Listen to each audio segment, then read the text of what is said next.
안녕하세요. 세상을 이롭게 하는 일에 관심 많은 승무원쌤 김용숙입니다. 문재인 대통령마저 또 감옥행인가? 대한민국 대통령의 역대 대통령의 참사는 또 계속되나 하는 그런 우려감이 나오고 있습니다. 지금 문재인 정부에 있었던 일들, 불법, 비리, 이러한 것들이 지금 불법 풍년이라도 난 듯이 쏟아져 나오고 있습니다. 문재인 정부의 불법이 풍년이 들었던 것 같습니다. 이러한 것이 정권이 바뀌면서 정권이 안 바뀌었으면 다 묻혀졌을 일들이 속속 드러나고 있습니다. 속속 드러나고 있습니다. 불행한 일입니다. 적어도 윤석열 정부 내에서는 이러한 일이 벌어지지 않기를 바랍니다. 안 벌어질 것으로 생각됩니다. 윤석열 대통령 그동안에 그렇게 비리를 캐려고 해도 못 쓰러뜨렸습니다. 문재인 정권에서 이렇게 비리 풍년이 불법 풍년이 있었기 때문에 윤석열 대통령이 대통령이 되면 안 되기 때문에 윤 대통령을 쓰러뜨리려고 해도 한 끝에 비리도 나타나지 않았기 때문에 쓰러뜨리지 못하고 결국 대통령에 올랐습니다. 이러므로써 윤석열 정부는 문재인 대통령의 불법 풍년을 청소할 수 있는 그러한 대통령의 자격을 가지고 있고 지금 그것을 착착 진행하고 있는 것 같습니다. 그렇기 때문에 적어도 윤석열 정부에서는 이런 비리는 용납하지 않을 것 같습니다. 허용하지 않을 것 같습니다. 그래서 윤석열 대통령이 이러한 비리를 낱낱이 밝혀내기 위해서는 윤석열 대통령의 지지율이 높아야 되는데 지지율이 지금 답보 상태에 있는 것이 안타깝습니다. 대통령이 될 때 48%의 국민 지지를 얻었지만 지금 30% 중간대에 머물러 있는 것 같습니다. 고착되어 있습니다.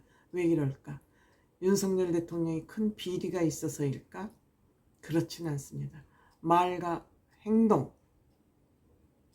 가공되지 않은 좀 거친 말씨와 거친 행동이 윤석열 대통령의 이러한 지지율을 답보 상태에 두게 하는 겁니다.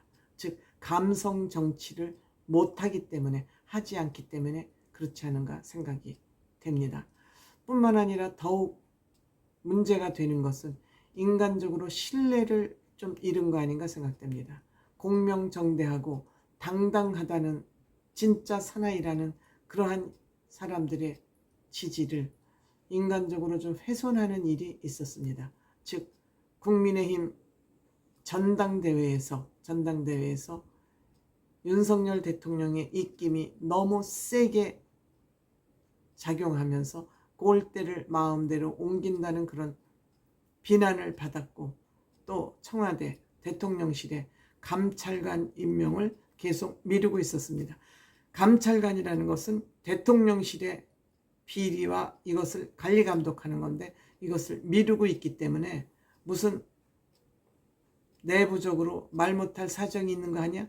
이러한 인간적인 면을 훼손당했기 때문에 지지율이 오르지 않는다는 전문가들의 평가가 있습니다. 그렇더라도 윤석열 대통령은 본인 자신이 이런 비리를 허용하지 않고 연루가 되어 있지 않기 때문에 윤석열 대통령은 전 정권 문재인 대통령 정부에 있었던 불법 풍년을 싹쓸이할 수 있다고 생각이 됩니다.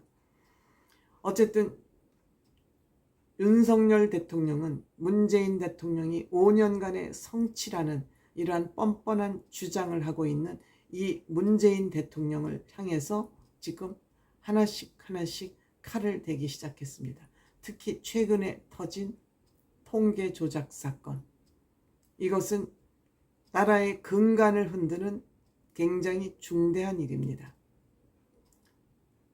문재인 대통령이 내걸었던 주택정책, 하늘 모르고 치솟던 주택정책에 대해서 이 주택 가격을 통계 조작을 했고 또 청년 일자리를 창출했다는 그런, 그리고 소득주도 성장을 주장했던 경제 정책이 송두리째 무너져 내리면서 통계를 조작하지 않으면 정부의 존립이 위험하다고 판단하고 통계 조작에 손을 댔습니다. 근데 이 통계는 우리나라 문제만이 아니라 외국에서 한국의 이 통계를 믿고 한국에 투자도 하고 그러는데, 자칫 잘못하면 대한민국 전체가 외국 투자들에게 사기를 쳤다는 그러한 비판과 소송까지 당할 수 있는 이런 짓거리를 한 것입니다.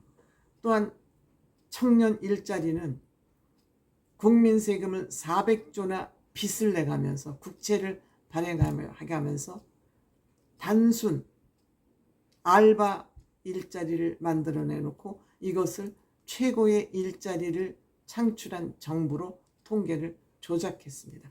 조작 정부입니다. 불법 정부입니다. 문재인 정부는 조작 정부이자 불법 정부라고 해도 과언이 아닙니다.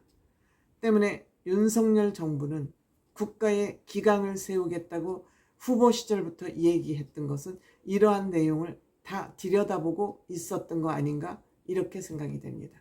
그런데 이런 불법을 청산하고 문재인 대통령을 감옥을 보내는 이 과정이 투명해야 되겠다.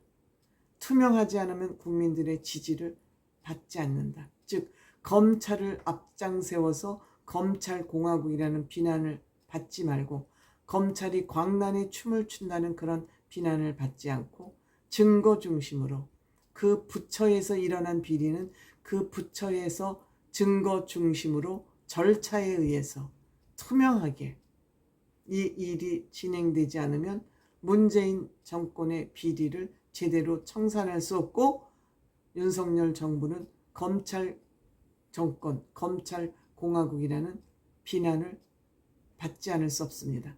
때문에 굉장히 조심스럽게 접근을 해야 됩니다. 문재인 대통령의 이 비리는 한두 가지가 아닙니다. 얼마 전에 그 울산시장 선거에서 문재인 대통령 친구 송철호 씨를 당선시키기 위해서 검찰총장, 지금 황운하 의원이죠. 황운하 의원을 해서 김기현 후보 동생을 비리 혐의자로 해서 결국 김기현 후보를 떨어뜨리는, 여기에 청와대가 전부 임종석이부터 시작해서 여기에 가담했다는 사실이 밝혀지면서 송철호 씨는 6년, 황운하, 당시 검찰총장이었던 황운하 씨는 5년을 받았습니다. 이런 것이 속속 밝혀지기 이게 시작입니다. 통계조작, 송철호 울산시장 선거 비리 조작, 이런 것들은 굉장히 엄벌에 처해질 그런 가능성이 많고, 문재인 대통령 또 감옥 가는 거 아니냐, 역대 대통령들의 참사를 우리는 또 목도하는 거 아닌가 하는 그러한 우려가 지금 나오고 있습니다.